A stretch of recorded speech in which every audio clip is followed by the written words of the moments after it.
Anong problema, Mrs. Santa Ana? Aray. Ay, parang galit si Mrs. Santa Ana. Pero sandali lang, wag mo sasabihin yun. Bakit naman? Bakit magagalit ba yan? Kapangalan niya ba yung karabaw kong si Gorgonya?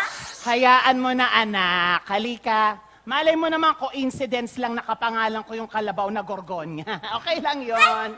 Kapangalan niyo nga! Nakakatuwa naman. Nako, pero yan. Si Mrs. Santa Ana, hindi natutuwa yan. Alam mo, Mrs. Santa Ana, hayaan mo na sila. Ito naman kasi mga taong bayan na to, nagpaagaw ng candy si Mrs. Santa Ana doon sa veranda ng bahay niya. Walang umagaw.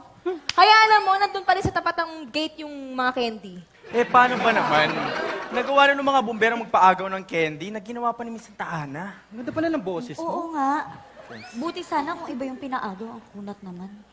Ay, nako, kung ako yan, Miss Santa Ana, magagalit na ako. Nakakiro pa kayo?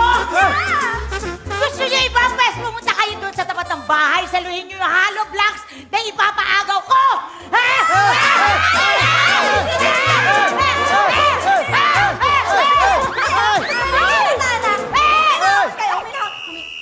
Huminahon kayo! Hoy! Taong bayan!